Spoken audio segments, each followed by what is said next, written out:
Bonjour à tous les amis, on se retrouve depuis tout ce temps pour la review du chapitre de One Piece, c'est le 1100 je crois, attendez je regarde comme ça, voilà, c'est le 1110, voilà, pas du tout le 1100, le 1110, où on va découvrir, voilà, les 5 petits doyens qui sont là, avec leur petit nom de planète, tranquillement. Petit disclaimer, et mon collègue qui est sur le côté, là, directement, je le dis, sinon je vais rigoler après, voilà, donc nous, on va voir ce qu'il en est. Du coup, on commence ce petit chapitre, je sais pas pourquoi je dis tout le temps petit, mais voilà, sur l'arrivée des 5 doyens, Saturne qui les a convoqués, un peu invoqués, avec ses petits éclairs. Voilà, donc clairement, première réflexion, Oda s'est clairement fait plaisir hein, sur les Kara Design. Les gars, c'est n'importe quoi. Là, le gars s'est fait plaisir au max. On a un cheval, on a une sorte de ver de terre, on a, je sais même plus ce qu'il y a, il y a une sorte, ouais, c'est une sorte d'oiseau, et l'autre, c'est un mix entre un dinosaure et un éléphant. Je sais pas, j'ai pas tout compris honnêtement.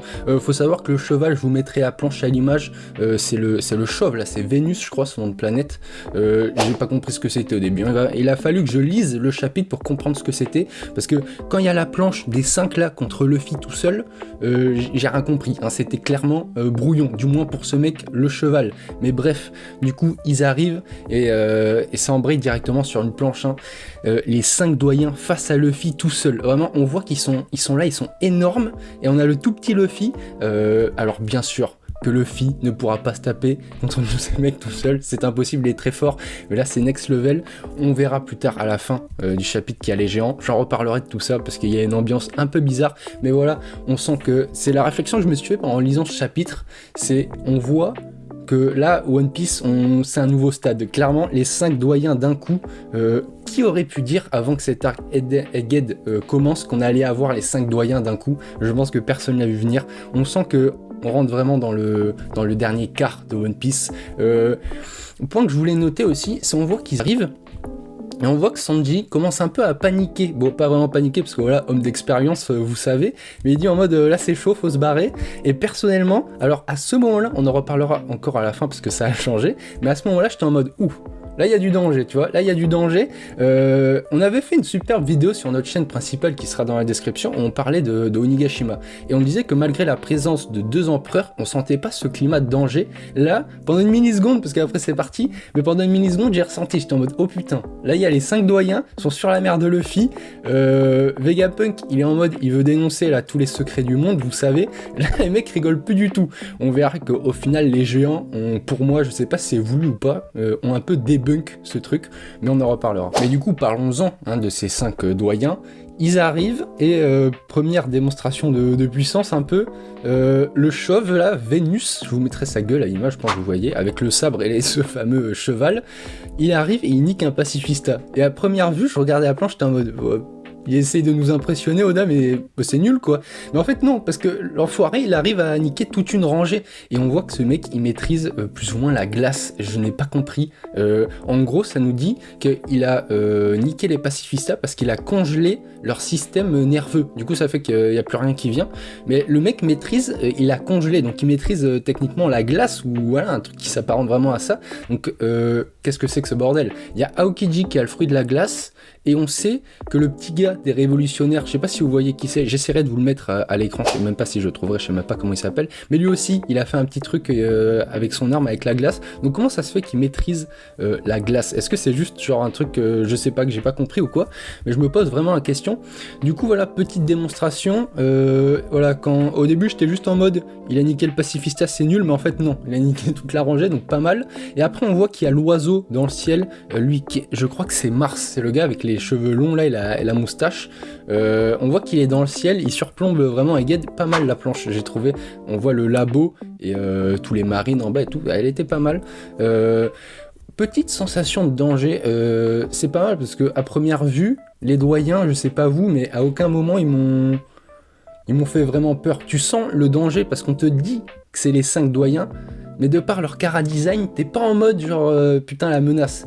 Mais là, d'un coup, en 2-3 pages, ça a changé. Donc on verra, comme je vous ai dit à la fin du chapitre, ce que j'en pense. Mais sur ce truc-là, c'était bien fait. Du coup, comme je vous l'ai dit, on voit que Sanji prend ça au sérieux. Là, il sent que voilà, ça déconne pas quand même.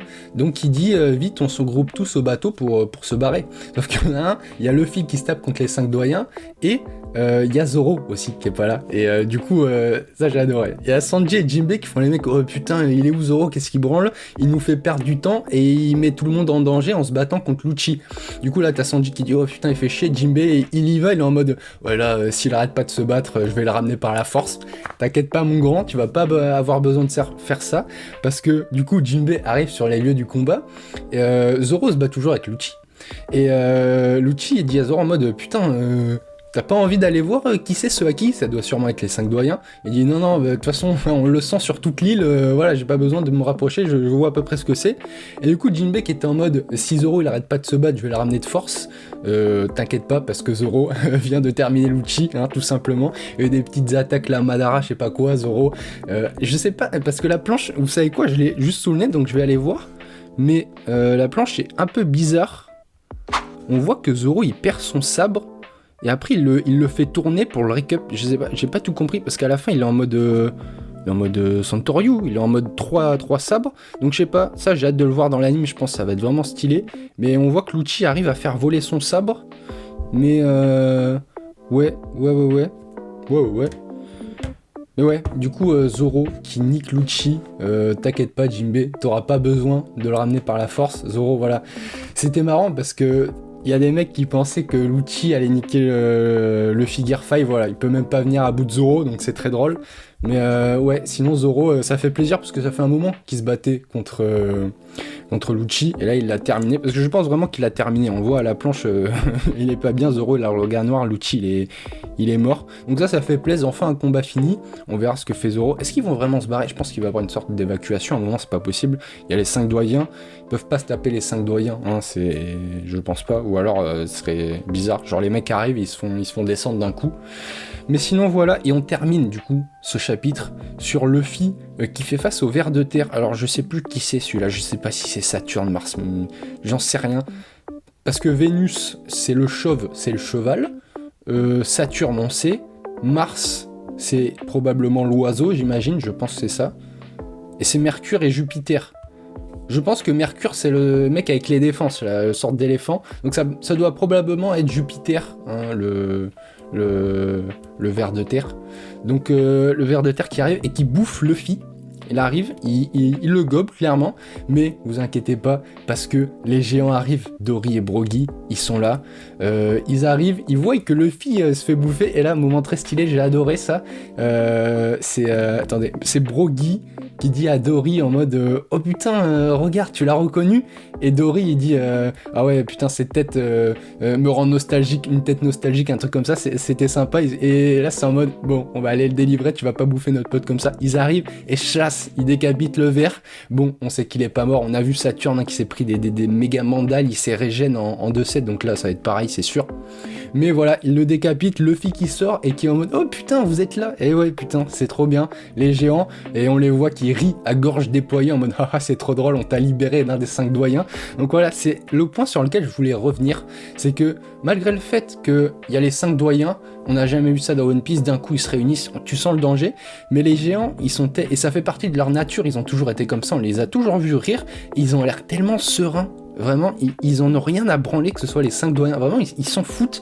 Ils en ont décapité un des 5 et ils rient en mode c'est trop drôle. Donc en fait, ce que je disais, c'est que ce climat de danger que j'avais l'impression qu'il y avait pendant un instant quand Sanji il flippe un peu, enfin il dit en mode là ça déconne plus. Et bah à la fin je l'ai perdu parce que les 5 doyens ils sont et voilà, il y en a un qui s'est fait décapiter dans le plus grand des calmes et l'équipage des géants qui a l'air d'en avoir absolument rien à foutre. Donc à quel point sont-ils forts? On sait qu'il y a le roi des géants, ou c'est le roi d'Elbaf, Loki. Est-ce qu'il est bien plus fort que Dory et Brogy? Parce que Dory et Brogy, techniquement, c'est les deux capitaines, si je dis pas de conneries, de l'équipage des géants, mais il y a Loki. Donc est-ce que Loki est plus fort? Mais à quel point sont forts les géants? Parce que là, les mecs sont pas inquiétés. Il y a les 5 doyens, je pense vraiment qu'ils sont très forts, c'est pas juste ils ont un orange, je pense qu'ils sont forts, ils en ont rien à foutre. Donc voilà, ce petit climat de danger qui a été paumé pour moi, pour ma part, avec ce petit rire des géants, mais d'un côté j'aime bien, voilà. Le ressenti sur ce chapitre, c'est que ça se voit qu'Oda, il s'amuse d'un côté c'est sérieux, mais d'un côté s'amuse, parce que pour moi, quand tu vois les chara-design des gonzes, ouais, c'est du pur sang, je vais faire tous les animaux qui existent. Il y a des trucs, le cheval, non mais le cheval, je vous mettrai, comme je vous ai dit, la planche à l'écran, j'ai rien compris, frère, c'est quoi cette merde? T'as le truc du cheval et t'as la tête de Vénus qui sort de je ne sais où, mais bref, très bon chapitre, clairement Egghead qui continue dans sa lignée du peut-être pas le meilleur arc de One Piece, ça c'est débattable, mais un des meilleurs sans aucun doute. Egghead, voilà, je pense que c'est mon préféré. Comme quand je me faisais la réflexion moi-même, depuis que je lis One Piece, chaque semaine, quand les chapitres sortent, j'ai commencé à lire à partir de Whole Cake, je pense, ça date un peu. Mais j'ai jamais vu un enchaînement pareil. Toutes les semaines ou toutes les 2 semaines, quand il y a des pauses, tu lis ton chapitre et c'est banger, c'est incroyable. On n'a jamais eu un rythme comme ça, même à Onigashima, comme on en a parlé dans notre fameuse vidéo sur notre chaîne principale. Tu sentais que des fois il y avait des petites lenteurs. Là, franchement, ça fait des mois. Je sais pas combien ça fait de chapitres, mais ça fait facile. Je dis peut-être une connerie, mais 40 chapitres, je sais pas combien de chapitres fait Egghead. Mais qu'on se fait pas chier, quoi. Vraiment, à chaque chapitre, c'est banger, t'as toujours un truc. Alors, c'est incroyable, je trouve. Moi, en tout cas, j'ai jamais ressenti ça sur un chapitre de One Piece depuis que je lis. Mais comme je vous ai dit, je l'avais pas lu forcément Marineford en direct. Mais bref, voilà, très très bon chapitre. Très très hâte de voir la suite. Comment les gens vont se démerder? Est-ce qu'ils vont toujours garder ce côté en mode on a peur de personne? Parce que c'est les 5 doyens. D'un côté, ils me font peur, mais d'un autre côté, ils me font pas peur. C'est trop bizarre. Vraiment, l'ambiance a changé d'un coup. Donc voilà, dites-moi tout ça en commentaire. Qu'est-ce que vous avez pensé de ce chapitre? Qu'est-ce que vous attendez pour la suite? À quel point les géants sont forts? Est-ce que les 5 doyens vont se réveiller? Même si, je le redis, la planche avec l'oiseau, elle est stylée, ça se voit qu'il déconne pas, je sais plus qui c'est, je pense que c'est Mars, mais je suis pas sûr.